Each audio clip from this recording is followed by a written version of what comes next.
Chers amis, bonjour, on se retrouve pour les passions d'un Hébreu. Dans cette semaine de Tisha B'Av, j'aimerais vous entretenir de l'histoire. Plus d'un siècle après la mise en place de la domination romaine sur la Judée, a lieu une insurrection généralisée des Juifs judéens contre le pouvoir romain. De cet événement entré dans l'histoire sous le nom de Première Guerre judéo-romaine ou de Grande Révolte juive, on a surtout retenu la destruction du temple de Jérusalem par Titus, qui provoqua un traumatisme dans l'esprit du peuple. Mais il est également important de comprendre pourquoi et comment a eu lieu cette révolte, ce qui permet d'expliquer aussi la brutalité de la réaction romaine. En réalité, l'hostilité à Rome est latente en Judée depuis la conquête et se trouve renforcée et encouragée par l'activisme du parti zélote au début du 1er siècle de notre ère. L'insurrection de 66 est donc un mouvement à la fois nationaliste et religieux dans le but de parvenir à l'indépendance nationale. Mais la répression romaine, menée par le futur empereur Titus à partir de 69, va resserrer l'emprise de Rome sur le pays et laisser la Judée dévastée, tout en supprimant l'un des piliers identitaires du judaïsme judéen, aussi bien que diasporique, par la destruction du temple, le Beth Amikdash, en l'an 70. La conquête de la Syrie par Pompée, entre 64 et 63, avant l'ère chrétienne, ouvre une nouvelle période de l'histoire de la Judée, en inaugurant l'ère de la domination de Rome sur cette partie du monde. Ce nouveau pouvoir va durer jusqu'en 324, après l'ère chrétienne, date à laquelle l'empereur Constantin, converti au christianisme, impulse un profond changement dans la gestion de l'Empire. Dans les premières décennies du pouvoir romain sur la Judée, celle-ci conserve une relative autonomie. Les Romains, comme souvent dans les nouvelles provinces, laissent en place les institutions traditionnelles, notamment le Sanhédrin, l'Assemblée législative et tribunal suprême de la Judée. Et il reconnaît en même temps les rois de Judée, le plus célèbre que nous connaissons étant Hérode le Grand, qui régnera de 37 avant l'ère chrétienne à moins 4, c'est-à-dire à 4 ans avant l'ère chrétienne. Toutefois, cette Judée sort alors d'une assez longue période d'indépendance correspondant au règne de la dynastie hasmonéenne qui s'était imposée après la révolte des Maccabées en 152 avant l'ère chrétienne et voit donc d'un mauvais œil l'établissement d'un nouveau pouvoir étranger sur son territoire. De plus, la conquête romaine repose le problème déjà rencontré un siècle plus tôt et qui avait provoqué la révolte des Maccabim, celui de la spécificité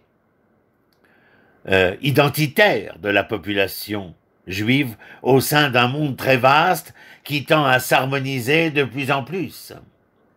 Elle fait ainsi ressurgir les divisions anciennes entre les juifs traditionalistes et les juifs hellénisés, d'autant que le pouvoir juif maintenu n'est confié qu'à cette dernière catégorie, les hellénisés.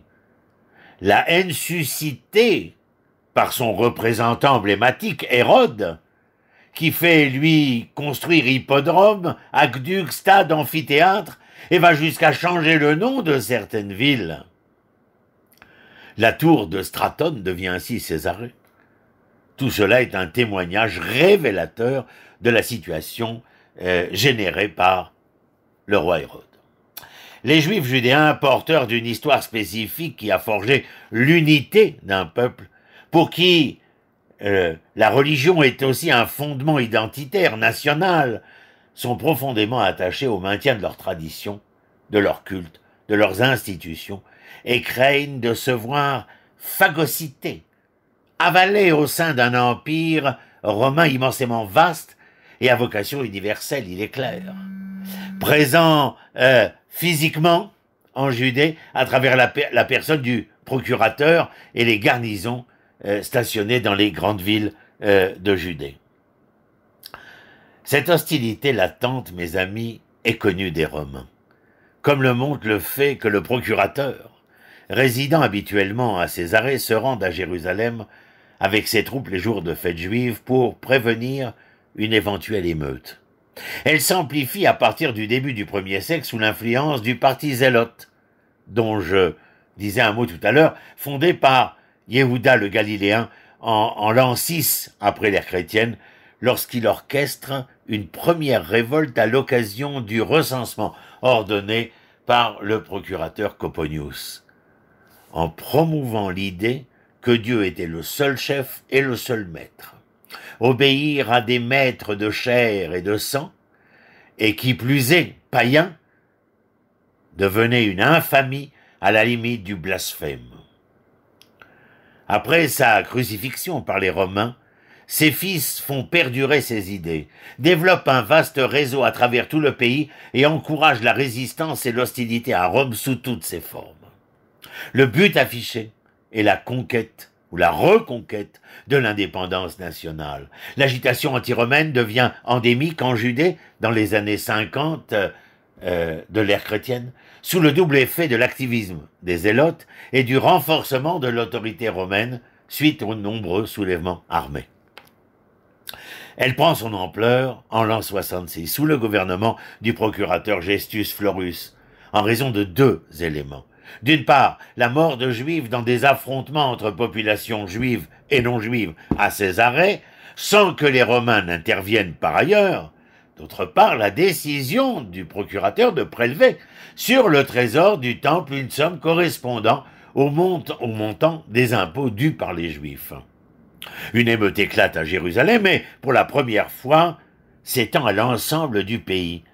La révolte devient alors un soulèvement populaire général qui prend de court les autorités romaines présentes sur place et, vaincues, elles seront à la bataille de Beth Horon en cette année 66. Dès lors, le pays entre officiellement en guerre. Quelques tentatives de médiation, notamment de la part du roi de Chalcis, Hérode Agrippa II, soutenu par les notables et les pharisiens, échouent. Il s'agit véritablement d'une insurrection populaire. Les révoltés proclament à Jérusalem l'indépendance de l'État judéen, tuent le grand prêtre pro-romain Ananias, suppriment les sacrifices à l'empereur qui avait été institué par Hérode et frappent des monnaies portant l'inscription en un de la liberté. Toutefois, très vite, des dissensions refont surface au sein du peuple juif révolté. Au nouveau gouvernement de Jérusalem, dont la dominante est pharisienne et modérée, s'opposent rapidement des chefs charismatiques qui poursuivent la lutte armée dans le reste du pays, notamment Yochanan de Giscala en Galilée et Shimon bar Giora, proche des Zélotes. Ils refusent tous les deux un quelconque apaisement, craignant de redevenir un faux État, contrôlé en réalité par l'occupant comme sous Hérode, et cherchent par la même occasion à réinstituer un strict respect des obligations religieuses. Shimon bar Giora, et même d'après l'auteur célèbre Flavius Joseph, obéit comme un roi par ses soldats, probablement en raison de prétentions messianiques qu'il aurait eues. Ces différentes factions s'affrontent à plusieurs reprises, transformant la révolte nationaliste en une guerre civile. D'abord en 68, lorsque la Galilée ayant été reconquise par Vespasien, les Galiléens de Jonathan de Giscala et leurs compagnons zélotes prennent le pouvoir à Jérusalem, renversant les pharisiens et multipliant les provocations à l'encontre du Sanhédrin. Passionnant, n'est-ce pas? En avril 69, la faction sacerdotale de Jérusalem rappelle donc Shimon bar Giora, évincé au début de la révolte, pour lutter contre les Zélotes et la faction de Jonathan de Giscala. Entre rivalité personnelle et désaccords politiques, les Juifs de Palestine parviennent cependant à trouver un accord sur la défense de Jérusalem au printemps de l'an 70, alors que les légions romaines, menées par le fils du nouvel empereur, Titus, assiègent déjà la ville sainte. La réaction romaine, elle est devinable, une brutale répression aux conséquences durables. Chargé par Néron de ramener le calme en Judée en 67, Vespasien avait reconquis la Galilée, comme nous l'avons dit, Mais la mort de l'empereur et la guerre de succession qui en résulta en 68-69 l'avaient amené à interrompre sa tâche.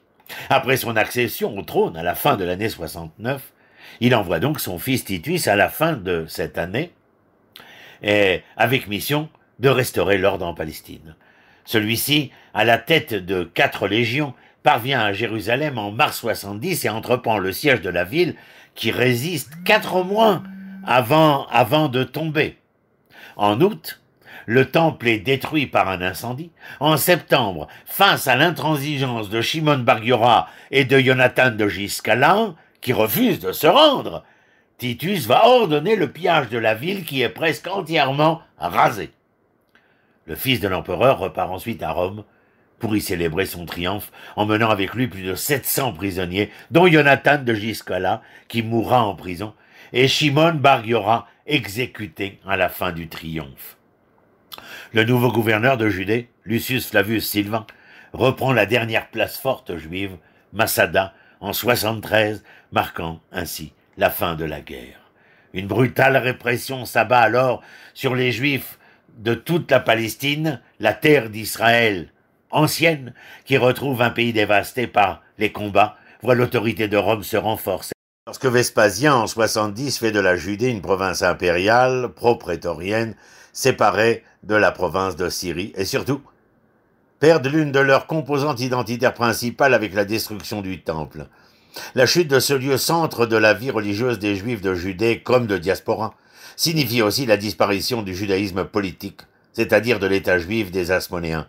Il faudra attendre 1948 pour voir de nouveau exister un État juif. Le Sanhédrin et la fonction de grand prêtre disparaissent avec le Temple, le pays tout juste reconquis est enlevé aux Juifs pour être annexé à ce que l'on appelle la guerre publicius, c'est-à-dire qu'il devient la propriété du peuple romain. En 72, Vespasien ordonne l'affermage des terres individuelles comme domaine particulier de l'empereur, dont il laisse uniquement l'usufruit aux paysans non expulsés. Les Juifs en tant que peuple sont aussi, suite à cette révolte, soumis à une relative persécution pendant quelques années. De nombreux Juifs de la diaspora seront arrêtés à travers tout l'Empire romain et réduits en esclavage, et un nouvel impôt réservé aux Juifs, le fiscus judaicus, affecté au temple de Jupiter capitolin, est ainsi créé. Cette situation se maintiendra jusqu'à l'arrivée au pouvoir de Constantin en 324, aggravée encore par la fameuse révolte de Bar Korba, qui provoqua à son tour une sévère répression et l'interdiction de Jérusalem, renommée Aelia Capitolina. La grande révolte juive a aussi pour conséquence d'amener le judaïsme à se reconfigurer, notamment autour des pharisiens, seul mouvement juif sorti à peu près intact de la guerre civile. La destruction du temple et la surveillance romaine instituée à Jérusalem les amènent à choisir comme nouveau centre religieux et culturel la ville de Yavne, où ils fondent une école rabbinique et un grand conseil, le Beth Din, qui remplace le Sanhédrin, surtout pour ce qui est des fonctions judiciaires et religieuses. C'est cette branche qui donnera naissance au judaïsme rabbinique. La grande révolte juive est donc un événement déterminant de l'histoire du judaïsme qui ouvre une période difficile pour les juifs judéens, tandis que le judaïsme diasporique prend de plus en plus d'envergure sur les plans culturels, cultuels, théologiques si vous préférez. Elle est commémorée dans la tradition juive par ce fameux jeûne jour du 9 Av et auprès du mur que l'on appelle des Lamentations, mais qui est une appellation chrétienne à Jérusalem, rappelant ainsi la destruction de la ville par Titus. Moment douloureux qui fait disparaître la possibilité de l'indépendance nationale, il inaugure le temps de la domination pharisienne qui a largement contribué à former la théologie juive actuelle, comme je le disais, tout en entrant dans la conscience historique du peuple juif. Mais nous voilà revenus après 2000 ans d'exil, nous sommes en train de reconstruire ce que j'appelle toujours comment retrouver l'hébreu qui se cache dans le juif que nous sommes. Eh bien nous voilà dans cet état hébreu à essayer de nous retrouver, nous, les Hébreux. Shalom, shalom, et à bientôt.